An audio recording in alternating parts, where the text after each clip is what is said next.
네, 이 시간 주신 하나님 말씀은 사도행전 2장 1절부터 4절까지입니다. 우리 같이 한 목소리로 봉독합니다. 오순절 날이 이미 이르매 그들이 다 같이 한 곳에 모였더니 호련히 하늘로부터 급하고 강한 바람 같은 소리가 있어 그들이 앉은 온 집에 가득하며 마치 불의 혀처럼 갈라지는 것들이 그들에게 보여 각 사람 위에 하나씩 임하여 있더니 그들이 다 성령의 충만함을 받고 성령이 말하게 하심을 따라 다른 언어들로 말하기를 시작하니라. 아멘. 찬송가 190장 우리 가사를 의미하면서 찬양해 드리겠습니다.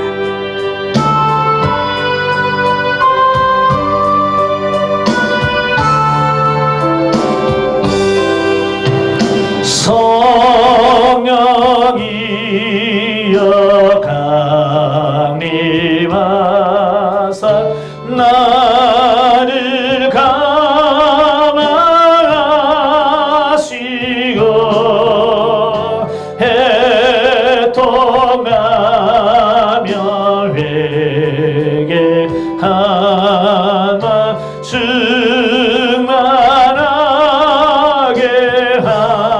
하소서. 예수여 비어니 나의 기도 들으사 해통하며 회개한 맘 충만하게 하소서. 성령이여 강림하사 그 싱원능 주소서. 원하옵고 원하오니 충만하게 하소서.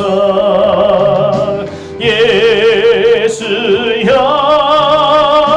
비오니 나의 기도 들으사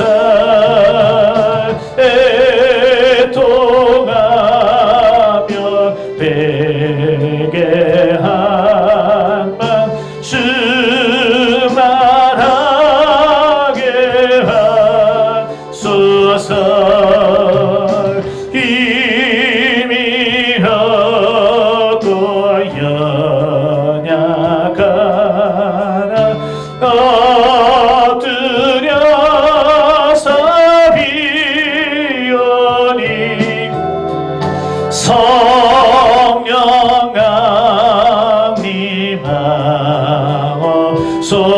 강림하옵소서. 충만하게 하소서.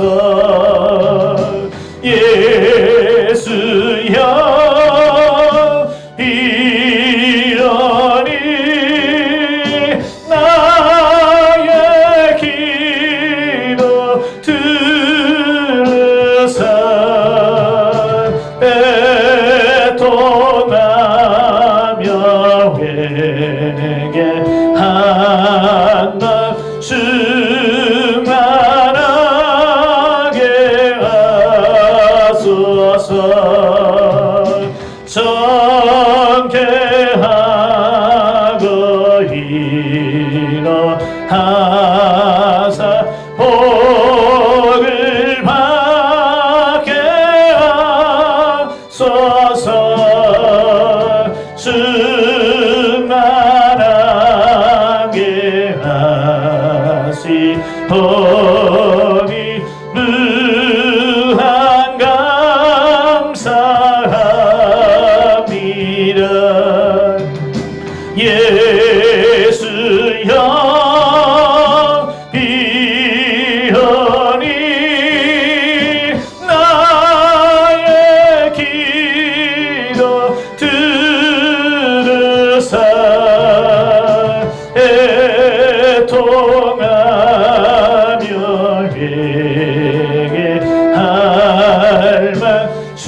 오늘 저와 여러분이 같이 봉독한 말씀을 통해서 말씀의 제목을 오순절과 성령 강림절이라고 하는 말씀으로 같이 은혜를 나누기로 합니다. 오늘은 성령 강림주일입니다. 지금으로 말하면 거의 2000년 전에 예수님께서 부활 승천하신 이후 열흘간의 기간이 있었지. 예수님의 제자들과 120명이 그 마가의 다락방에 모여서 하나님 앞에 간절히 하나님의 약속하신 것을 기다렸어요. 드디어 하나님의 약속한 그 날이 되었을 때 오순절 날이 이미 이름에 그들이 열흘 동안 그들이 성전에 모여서 그 마가의 다락방에 모여서 매일같이 하나님께 기도합니다. 예수님께서 기다리라고 그랬잖아요. 약속을 기다려라. 그래서 하나님의 약속을 믿고 하나님께서 약속하신 그 성령을 부어달라고 그들이 열흘 동안 간절히 기도했을 때 마지막 날 오순절에 성령의 충만한 역사가 임했습니다. 어찌 보면 신약교회의 시작점이 바로 성령 강림주일이라고 볼 수 있습니다. 아마 여러분 다 생일이 있지? 생일 없는 사람 아무도 없을 거예요. 그래서 생일날이 되면 축하도 하고 선물도 받고 그러죠. 어쩌면 이 땅에 있는 모든 교회 처음 모태라고 할 수 있는 예루살렘 교회가 처음 태어난 생일날, 생일날이 바로 성령 강림주일이면서 오늘이라고 할 수 있겠죠. 그래서 오늘 이 성령 강림주일을 맞이하면서 단순히 2000년 전에 성령이 임했구나 그 정도 가지고는 안 돼. 바로 오늘 이 순간 우리의 심령 속에, 아니 우리 교회 속에 이 성령의 충만한 역사가 다시금 일어나야 우리가 하나님의 뜻을 온전히 이룰 수 있다고 하는 것을 기억하시기를 바랍니다. 자, 이 오순절이라고 하는 말이 오늘 나와요. 이 오순절이라고 하는 이름이 언제 붙여지냐면 신약시대, 신약성경에 오순절이라는 이름이 붙어요. 자, 구약에서는 초실절 또는 칠칠절 또는 맥추절이라고 하는 이름이 붙여져 있어요. 초실절이라고 하는 이름이 붙여진 이유는 금년에 들어서 처음 열매로 하나님께 경배한다, 하나님께 예배한다, 하나님께 감사한다는 의미에서 초실절이라고 하는 이름이 붙어져 있어요. 물론 이제 초실절은 두 가지 초실절이 있어요. 많은 분들이 성경을 읽으면서 혼돈하는 분들이 계셔요. 초실절은 두 번이 있어요. 자, 언제냐면 6월절 지난, 6월절이 지난 안식일 다음 날 첫 열매를 곡식단을 하나님께 흔들어 드리는 날이 있어요. 이걸 초실절이라고 그래요. 그날도 초실절. 그러니까 처음 곡식을 베어서 하나님께 드리는 날. 아직 추수 안 합니다. 곡식단을 하나님께 흔들어서 하나님께 드리는 날이에요. 그러니까 그 전에는 이 곡식을 먹어도 안 돼요. 하나님께 그 초실절 예배를 드리기 전에는 절대로 이 곡식을 먹으면 안 돼요. 그 이후에 이제 양식이 주어집니다. 그 첫 곡식을 드린 그날부터 이후부터 더 이제 곡식이 다 있겠죠. 그래서 완전한 추수가 다 끝나고 보리와 모맥의 추수를 다 마무리하고 창고에다 드린 후에 지키는 절기가 바로 오순절. 두 번째 초실절이라고 볼 수 있어요. 그래서 처음 열매를 추수한 처음 곡식을 하나님께 드린다는 의미에서 바로 이 오순절로 초실절의 두 번째 해당된다라고 볼 수 있습니다. 자, 그 다음에 이제 칠칠절이라고 하는 이름이 붙어져 있어요. 이 칠칠절이라고 하는 것은 우리가 일주일이 7일이잖아요. 그러니까 7일이 7번 지나고 나서 맞는 절이다. 그래서 칠칠절이다라고 하는 이 별명이 붙어 있습니다. 오순절이라고 하는 말은 5오자, 10순, 10이 5번 있고 난 후에 50일째 되는 날에서 절기다. 그래서 오순절이라는 이름이 붙어져 있고요. 칠칠절은 6월절부터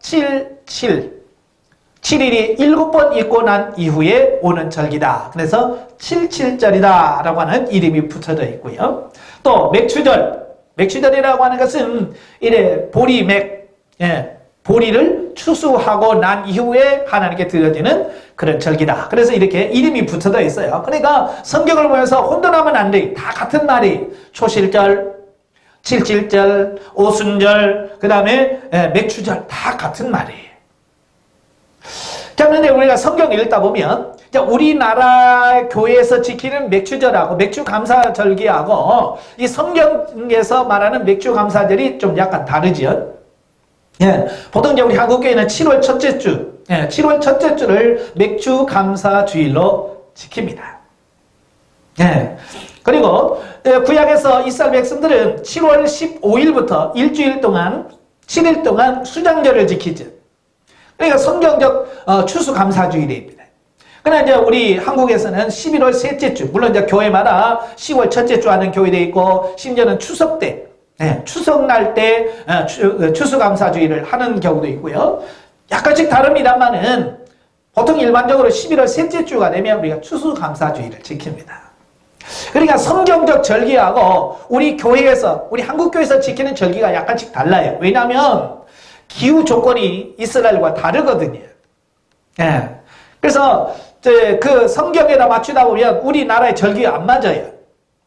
그래서 우리나라의 그 기후 조건에 맞게끔 하다 보니까 이제 보리 농사를 다 마무리하고 하나님께 감사 예배를 드리려고 하다 보니까 7월 첫째 주가 우리가 이제 보통 맥주 감사 주일로 지키게 되고, 이제 11월 셋째 주면 뭡니까?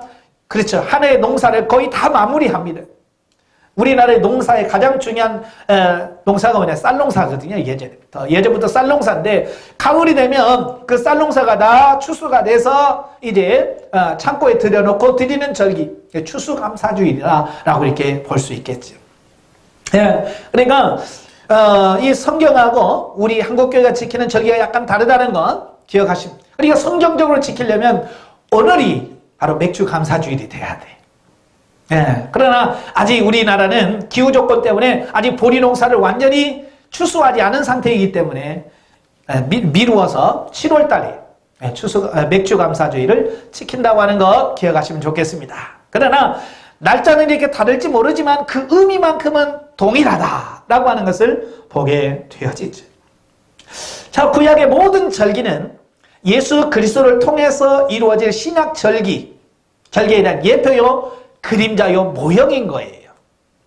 그러니까 구약의 절기가 굉장히 중요해요. 왜냐하면 구약의 절기를 통해서 신약의 그 예수 그리스도를 통해서 이루어질 그 신약의 모습을 예표하고 있기 때문에 그런 거예요.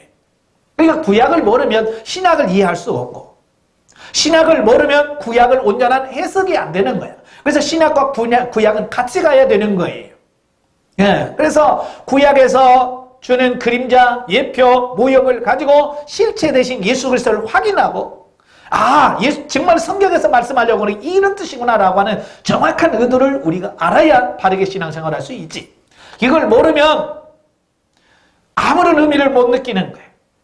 오늘도 마찬가지, 구약을 모르면 오순절의 의미가 뭔지 잘 모르는 거예요.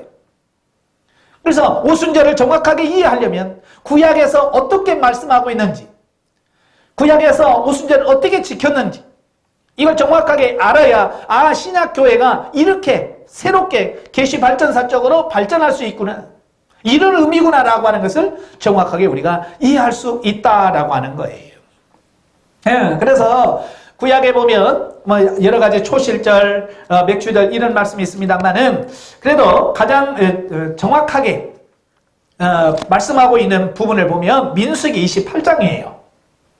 우리 한번 보겠습니다. 민수기 28장 26절부터 31절까지 보면, 자, 77절에 드리는 그 예식에 대한 말씀을 합니다. 그러니까 이걸 정확하게 이해를 해야 신약의 오순절을 정확하게 이해할 수 있는 거예요. 자, 그 26절에 보면 77절, 처음 익은 열매를 드리는 날에 너희가 여호와께 새 소재를 드릴 때에도 성회로 모일 것이요 아무 일도 하지 말 것이며. 예, 바로 이 날은 하루 지킵니다. 무교절 같은 경우는 7일 지키죠. 수장절도 7일을 지켜요. 자, 그런데 이 77절만큼은 딱 하루에 지킵니다. 그래서 이 날은 새 소재를 하나님께 드리죠. 그리고 성회로 모이고 육신의 일은 하지 않는 날이라고 볼 수 있습니다. 자, 이날에 27절부터 보면 송아지 2마리와 순양 1마리와 1년 된 순양 7마리로 여호와께 향기로운 번제로 드릴 것이며, 또 30절에 보면 또 너희를 속죄하게 하여 순염소 1마리를 드리되 그랬죠. 자, 여기서 수송아지 2마리, 순양 1마리, 또 1년 된 순양 7마리, 또 순염소 1마리, 다 뭘 의미하겠어요? 예, 구약에서의 모든 구약 제사의 제물은 누구를 의미한다고요? 그죠? 예수 그리스도예요. 바로 우리의 죄와 허물을 사하시기 위하여 이 땅에 오셔서 우리의 모든 죄를 사하시고 우리를 구원하신 예수 그리스도의 십자가의 죽으심과 그 사역에 대한 말씀을 예표하고 있는 거예요. 그러니까 이 77절에 중요한 게 뭐예요? 하나님께 감사의 그 제물을 드린다 그 말이에요. 바로 이 모든 절기에 이 제물이 빠지면 의미가 없어. 바로 이것을 신학교회에 의미하면 이런 거예요. 오늘날 이 땅에 교회가 다 세워졌지. 교회 없는 곳이 없어. 거의 막 다 동네마다 교회가 다 있더라고요. 그런데 그 교회가 세워지게 된 원인이 뭐냐? 무엇으로 인해서 교회가 세워지느냐? 바로 이 예수 그리스도의 제물 대신 예수 그리스도의 은혜라 그 말이에요. 예수 그리스도가 십자가에 못 박혀 죽으시고 우리의 모든 죄를 사여 주셨기에 우리가 구원을 받을 수 있게 되어지는 그 역사를 보게 돼. 그러니까 그 오순절의 그 은혜도 예수 그리스도의 십자가의 은혜로 말미암아 우리에게 주어진 거고, 이 땅에 교회가 세워지는 것도 오직 십자가에 달리신 예수 그리스도의 은혜로 말미암아 우리가 되어졌다라고 하는 사실을 기억을 하셔야 돼. 예. 그래서 많은 분들이 이 교회를 생각하면서 예수님의 교회, 예수님이 세우신 교회, 예수 그리스도의 십자가의 보혈의 은혜와 능력으로 세워진 교회라는 사실을 망각해요. 그래서 사람이 교회의 주인이 되고 사람이 중심이 되어서 교회를 운영하는 것을 보게 돼요. 아니에요. 교회는 오직 예수 그리스도가 머리시고 예수 그리스도가 주인이시고 예수 그리스도를 통해서만 교회가 온전해질 수 있다는 것을 우리에게 말씀해 주는 거예요. 예수를 떠나면 더 이상 교회는 교회가 아닌 거예요. 오직 예수 그리스도, 예수 그리스도가 교회의 털을 닦아놨다라고 사도 바울이 고린도후서 3장에서 말씀해 주고 있어요. 그래서 이 터 위에 예수 그리스도가 세워놓으신 그 터 위에다가 교회를 세워라. 다른 터가 없다라고 말씀해 주고 있습니다. 오늘 오순절도 마찬가지. 오순절도 신약의 오순절도 오직 예수 그리스도가 십자가에 못 박혀 죽으시고 사흘 만에 부활하시고 그가 승천하신 이후에 예수 그리스도가 이뤄놓으신 그 구속사, 하나님께서 이뤄놓으신, 예수 그리스도가 통해서 이뤄놓으신 그 구속사의 바탕 위에 성령이 임하셔서 교회가 이루어지는 거예요. 그러니까 예수 그리스도가 모든 교회의 터 위에 다 조성해 놓으신 거예요. 이게 예수 그리스도의 은혜인 거예요. 예수 그리스도의 사랑인 거예요. 그리고 자, 두 번째는 그 번제를 드리고 나서 28절에 보면 그 소재로 고운 가루에, 그랬죠? 소재를 드려라. 고운 가루로 소재를 드려라. 그랬죠? 우리가 이제 번제, 소제, 화목제, 속건제, 속제제, 구약의 5대 제사에 대해서 많이 말씀을 들었을 거예요. 이 번제는 헌신, 희생을 상징하는 어떤 그런 제물이라고 한다면, 바로 이 소제는 하나님의 은혜에 감사해서 드리는 제물이에요. 히브리어 민하라고 하는 말이죠. 선물이란 뜻이에요. 그러니까 하나님의 은혜가 너무 크고 고맙고 감사해서 내가 감사하는 마음을 담아 하나님께 선물을 드리는 거, 이게 민하, 소제다 그 말이에요. 그런데 이 소제물이 뭐예요? 예, 소제물이 뭐냐? 고운 가루로 드리라 그랬어요. 소제물은 유일하게 소제는 그 피가 없이 드리는 제물이잖아요. 번제나 다른 화목제나 속제는 다 뭐예요? 짐승을 잡아서 그 피를 흘림으로 그 제사가 성취가 돼. 근데 이 소제만큼은 이 고운 가루, 혹시 빻은 거나 볶은 거나 또 번철에 붙인 거나 요리하는 거나 누룩을 넣지 않은 이런 것을 가지고 만들어서 하나님께 제사를 드리는 제사가 소제예요. 자, 여기서 소제에서 중요한 게 뭘까요? 바로 이 고운 가루. 그러니까 통보리나 통밀 가지고는 아무것도 안 돼. 바로 그때 당시 이제 주식이 빵인데, 그 빵이 되려면 이 통밀이나 통보리가 어떻게 해야 돼요? 예, 절구에 들어가서 찧어지고 맷돌에 들어가서 갈아지고 이런 과정들을 거치고 체에다가 채서 아주 고와질 때까지 계속 갈고 찢고 갈고 찢는 과정을 거쳐서 그들이 완전히 예전의 모습이 아닌 새로운 모습으로 변화되어야 그게 제물이 될 수 있는 게 소제물이에요. 이걸 뭘 의미합니까? 소제물, 고운 가루는 예수 그리스도의 인성뿐만 아니라 예수 그리스도의 성품을 의미합니다. 부드럽고 온유하며 겸손하며 그 예수 그리스도의 성품을 의미합니다. 바로 이 소제물은 오늘 저와 여러분들의 자아가 하나님 앞에 깨어져야 될 것을 말씀해주고 있는 거예요. 내 모습 이대로는 주님이 기뻐하실 수가 없어. 내 모습 이대로는 하나님의 뜻을 이룰 수가 없어. 왜냐하면 우리는 태어나면서부터 우리의 육신은 육신적이요, 세상적이요, 심지어는 마귀적이요, 정욕적이라고까지 우리에게 말합니다. 그 육체 가지고 어떻게 우리가 하나님의 일할 수 있어요? 없어요. 옛 모습은 쳐서 십자가에서 처리받고 예수 그리스도를 통하여 새로워진 모습으로 변화되지 않으면 우리가 하나님의 일을 할 수 없다라고 하는 것을 가르쳐주는 거예요. 그래서 소제물이 되려면 나는 어떻게 해야 돼요? 갈아져야 돼요. 맷돌에서 갈리는 과정을 거치고 체에서 고운 가루가 될 때까지 완전히 과정을 계속해서 예전의 내 모습은 없어지는 거예요.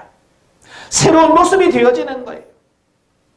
오늘 저와 여러분도 이 오순절을 맞이하면서 정말 우리가 성령 충만 받기 위해서는 뭘 해야 돼요?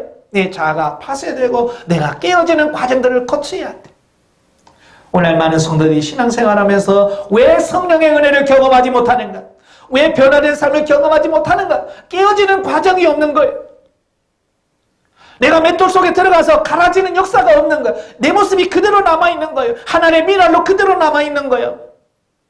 아까도 말한 것처럼 이 미랄 깨지지 않은 가루가 되지 않은 미랄은 아무것도 쓸모가 없어요. 이건 밥도 안 되고 이건 떡도 안 되고 빵도 아무것도 안 되는 거예요. 그러나 그게 맷돌 속에 돌아가서 돌리면서 깎이고 부서지고 깨지고 완전히 자기가 없어졌을 때 비로소 훌륭한 양식이 되어지는 것처럼 오늘 저와 여러분도 마찬가지예요. 철저하게 내 자신이 깨어지고 부서져야만 된다는 사실이에요. 저는 오늘 사도행전 2장의 말씀을 읽기 전에 예수님께서 굳이 오순절날 승천하시면서 오늘 성령 받아라 라고도 충분히 하실 수 있잖아요. 그지? 근데 예수님께서 40일 동안 이 땅에 머무시다가 그 오순절 열흘 전에 올라가셨어요. 열흘이라고 하는 시간을 제자들에게 허락하신 거예요.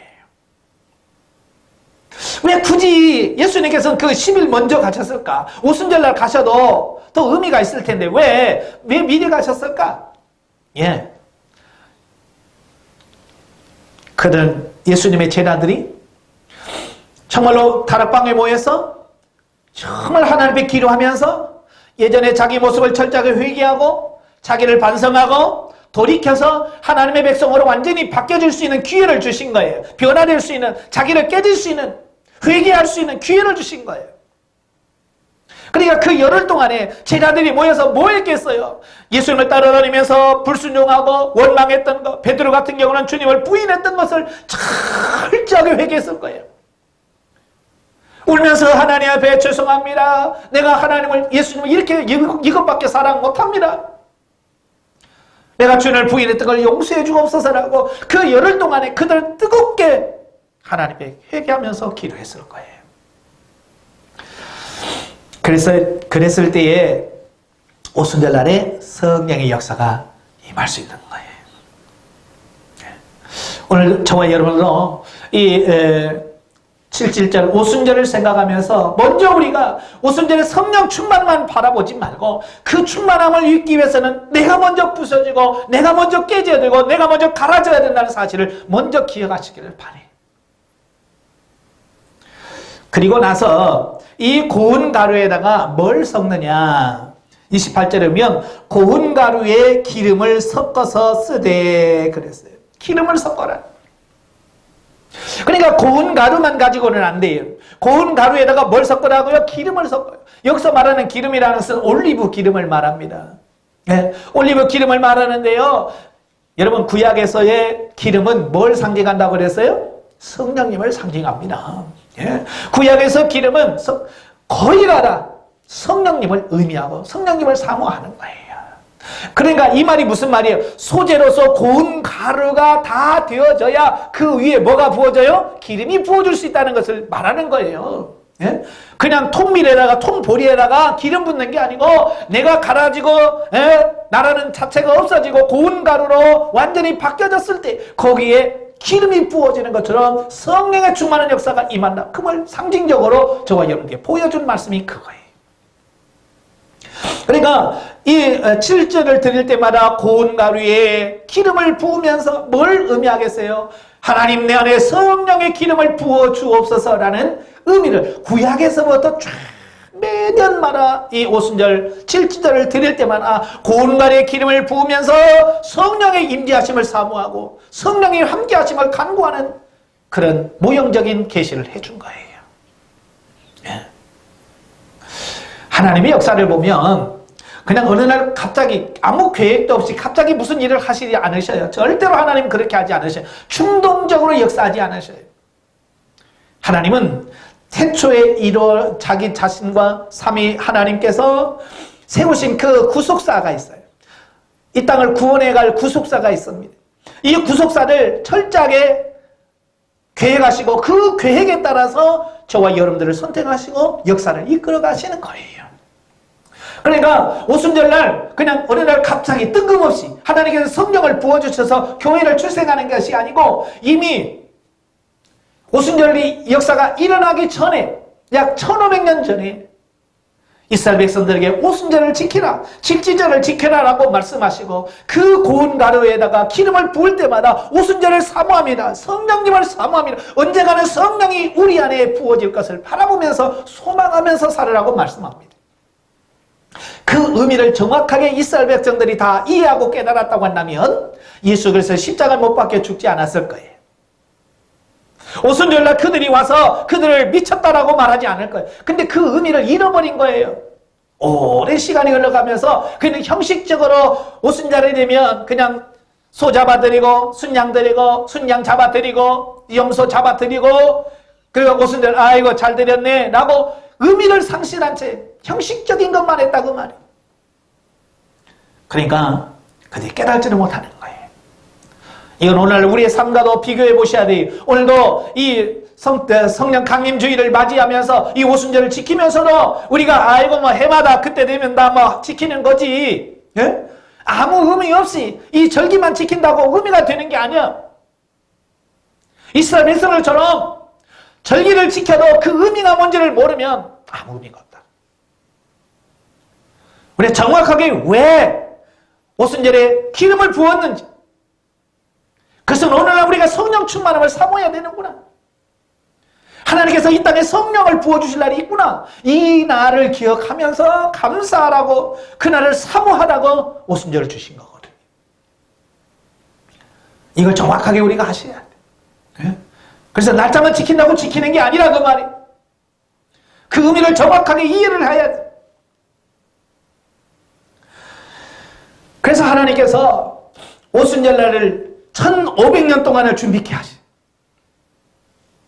그리고 오늘 사도행전에 보니까 정확하게 하나님께서 약속한 그날에 오순절 날에 하나님 시간 딱 맞추잖아요. 그죠? 어떻게 이렇게 시간을 정확하게 맞출 수 있을까요? 하나님이 있으니까 가능하다 그 말이에요. 1500년 전부터 약속해놨던 기다려라. 아버지의 약속하신 것을 기다려라. 예수님께서 말씀하잖아요.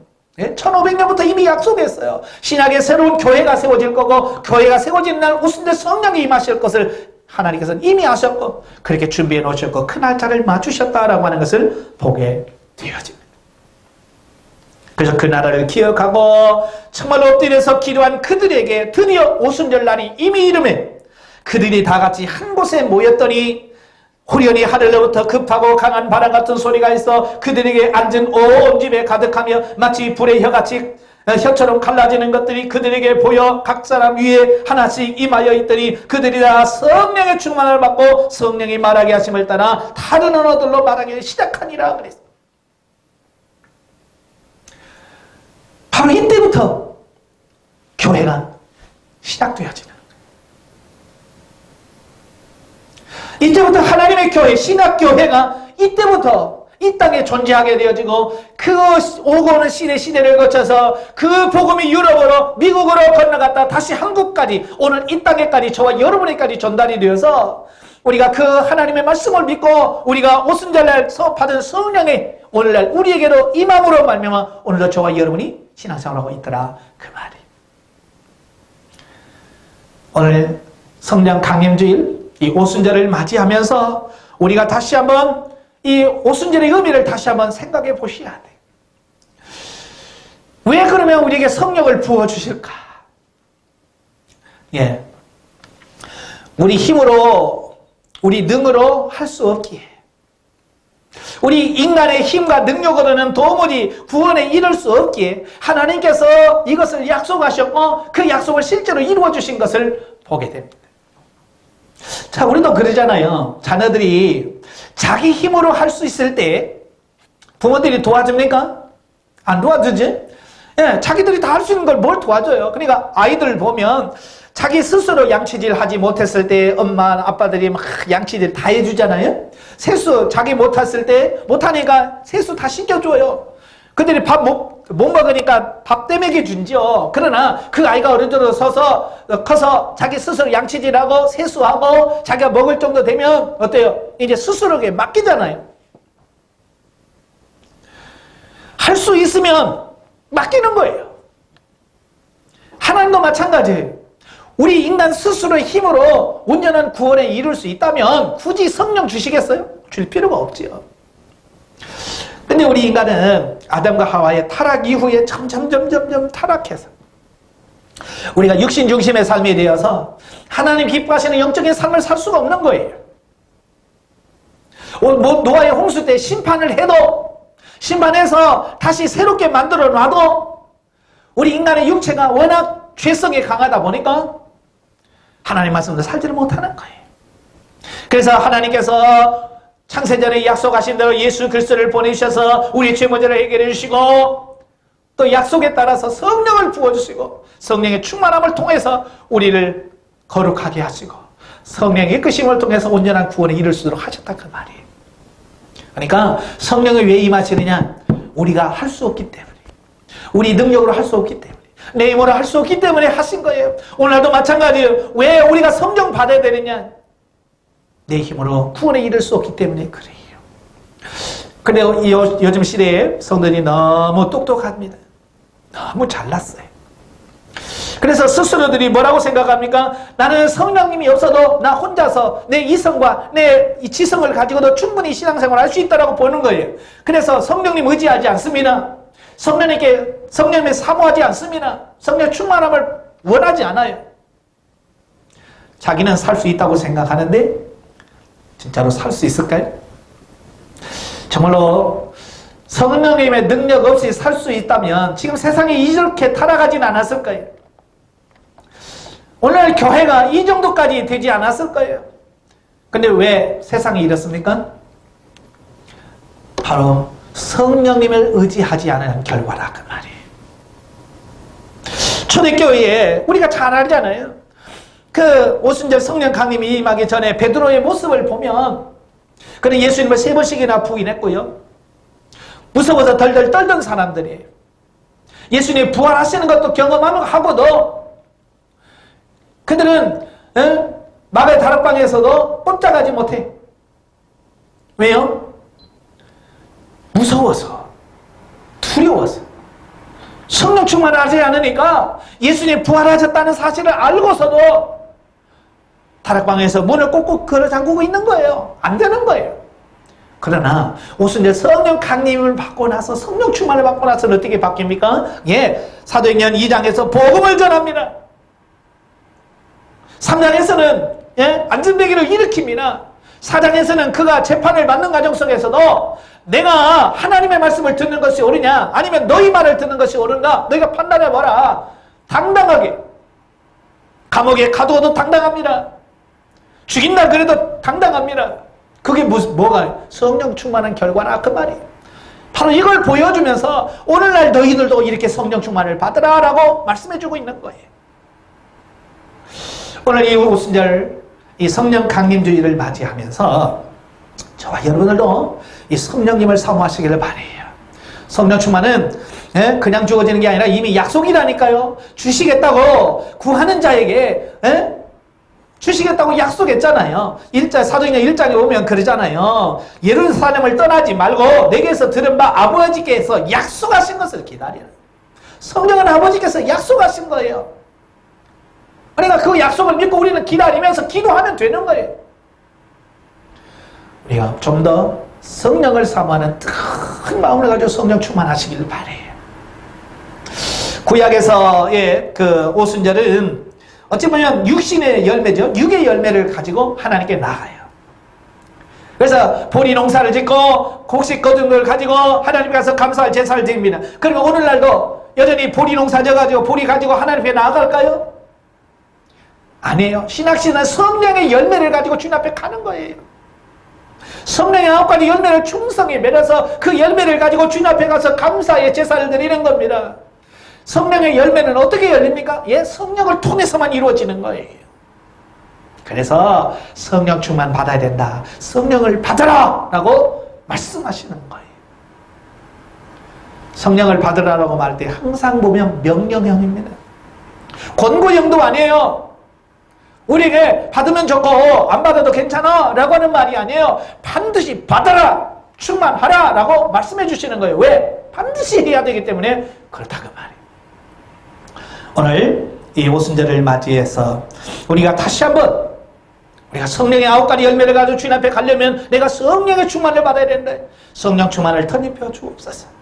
오늘 이 시간 이후부터 우리가 성령에 사로잡혀 성령의 이끌심을 통해서 승리하는 삶을 살게 해달라고 우리 교회뿐만 아니라 우리 각각 개개인이 성령 충만한 역사가 임하게 해달라고 기도하세요. 승리하신 역사가 있기를 주의 이름으로 축원합니다. 기도하겠습니다. 은혜로우신 아버지 감사합니다. 오늘 성령 강림주의를 맞이해서 하나님의 귀한 말씀을 듣습니다. 오순절에 성령의 충만한 역사가 예루살렘 교회 임함으로 말미암아 그 교회 성도들이 변화되어 하나님의 교회가 세워졌습니다. 오늘 이 땅에 세워진 모든 교회마다 오순절에 임했던 성령의 능력의 역사가 임하게 하시고 아버지 그곳에 모인 120명 원도들에게 각각의 성령의 충만한 역사가 임한 것처럼 이 땅에 예수 그리스도를 믿는 모든 심령들 각각 개개인에게 성령의 충만함과 능력을 덧입혀 주셔서 승리의 삶을 사는 모든 역사가 이루어지게 하옵소서. 초대교회가 부흥했던 것처럼 이 땅에는 모든 교회가 부흥하는 역사가 있도록 주여 성령님 도와주시옵소서. 예수님의 이름으로 감사하며 기도합나이다. 아멘.